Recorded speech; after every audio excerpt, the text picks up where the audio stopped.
Wala akong magawa kaya for today's video, organizing kineme tayo. Unang-una syempre sa listahan ang Biogesic. Hindi to pwedeng mawala dahil ito lang yung madalas na iniinom ko sa kahit anong sakit para safe na safe for breastfeeding. Kahit sa toothache, ito lang din yung iniinom ko. Nawawala naman siya.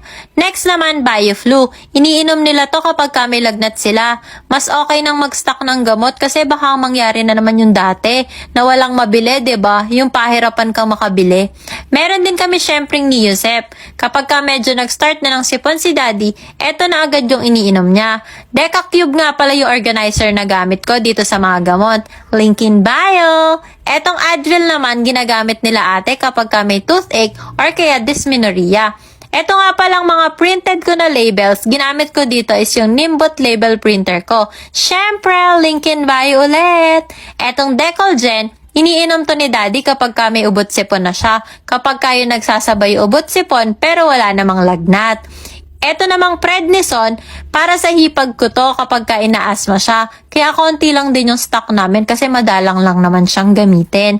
Cetirizine, hindi din to pwedeng mawala dahil halos lahat ata kami dito sa bahay merong allergy. Kahit sila Gio at Just, meron din silang nakatabi talagang cetirizine, Allerkid, saka Alnix. Eto namang Montelukas, kay Gio to.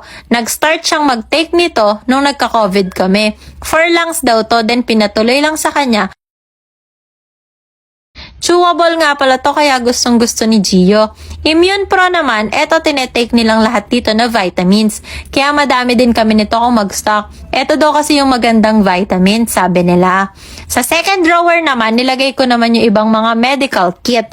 Thermometers, oximeter, Q-tip at inhaler ni nanay. Yung iba namang medical kits, meron naman din silang ibang lagayan kaya hindi ko na nilagay dito. O diba, ang sarap sa ice kapag ka-organize? Turon, banana Q, kamote Q kayo dyan. Char. Pinalatan at hiniwa-hiwa na muna namin tong kamote. Sinunod na din namin tong saging na sa babalatan. Naghiwa na din kami ng ilan para sa turon saging. Eto namang buo pang banana Q. Bago magluto, ishare ko na nga pala muna sa inyo tong Shurak ni Gio. Napakadali lang buuin at pasok na pasok sa budget. 238 pesos lang to, 5 layers na. At matibay din siya. Perfect yung size niya sa mga shoes at slippers ng mga anak nyo. Ang kaso lang, ubos na siya. Pero don't you worry, Marie Cakes. Hinanapan ko na kayo ng available.